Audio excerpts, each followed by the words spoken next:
Hello, good evening. I'm reading today from the Bhagavad Gita as it is, and this is chapter 4, verse 19. One who sees inaction in action and action in inaction is intelligent among men, and he is in the transcendental position, although engaged in all sorts of activities. A person acting in Krishna consciousness is naturally free from the bonds of karma. His activities are all performed for Krishna. Therefore, he does not enjoy or suffer any of the effects of work. Consequently, he is intelligent in human society, even though he is engaged in all sorts of activities for Krishna. Karma means without reaction to the work. The impersonalist ceases fruitive activities out of fear, so that the resultant action may not be a stumbling block on the path of self-realization, but the personalist knows rightly his position as the eternal servitor of the Supreme Personality of Godhead. Therefore, he engages himself in the activities of Krishna consciousness, because everything is done for Krishna. He enjoys only transcendental happiness in the discharge of this service. Those who are engaged in this process are known to be without desire for personal sense gratification. The sense of eternal servitorship to Krishna makes one immune to all sorts of reactionary element of work.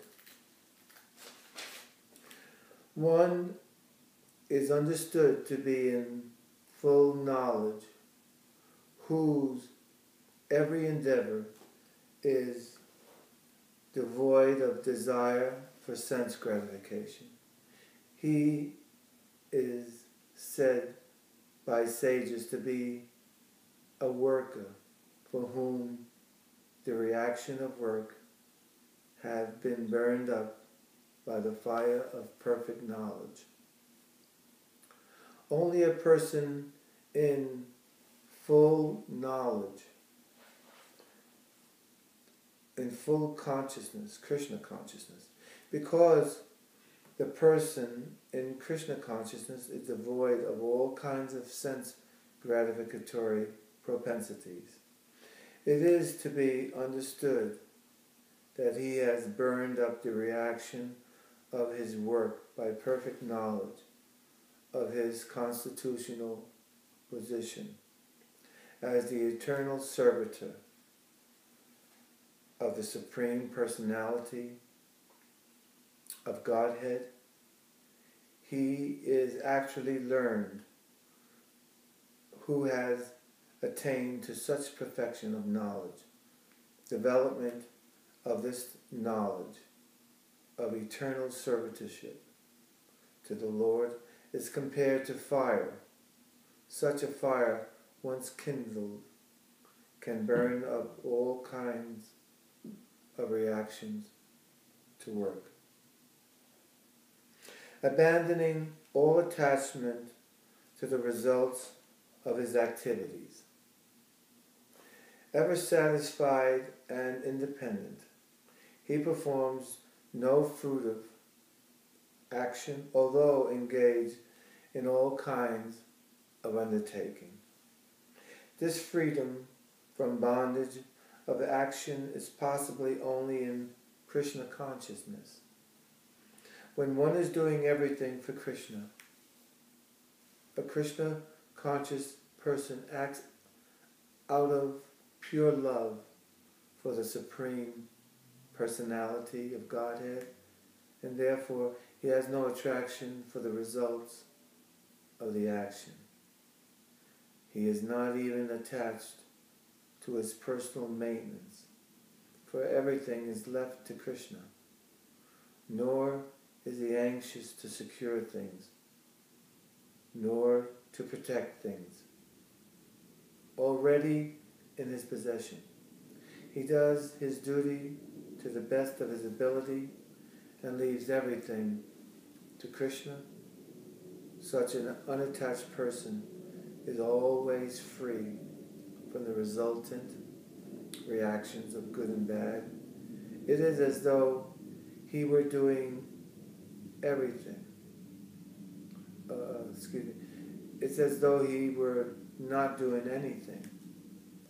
This is the sign of a karma or action without fruitive reaction. Any other action, therefore devoid of Krishna consciousness, is binding upon the worker, and that is the real aspect of the karma, as explained herein before.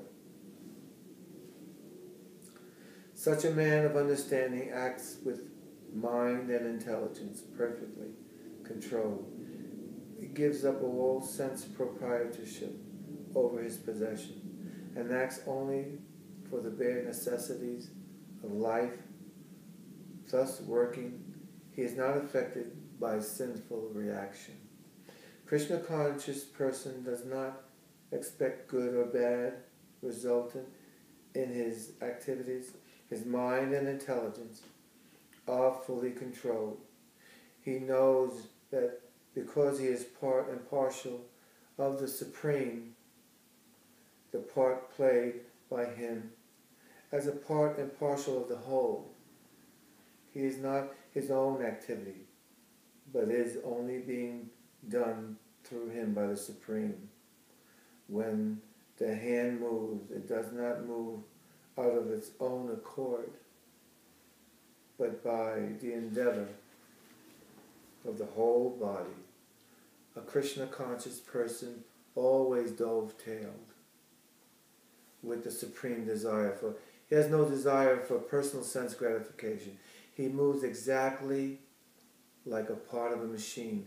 As a machine part requires oiling and cleaning for maintenance, so a Krishna-conscious man maintains himself by his work just to remain fit for action in the transcendental loving service of the Lord. He is therefore immune to all reaction of his endeavors. Like an animal, he has no proprietorship, even before his own body.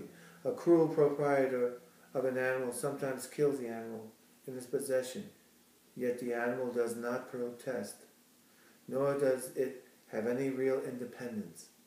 A Krishna-conscious, fully engaged self-realization has very little time to falsely possess any material object. For maintaining body and soul, he does not require unfair means of accumulating money. He does not therefore become contaminated by such material sins. He is free from all reactions to his actions. Thank you very much, and hopefully I'll see you again. Bye-bye.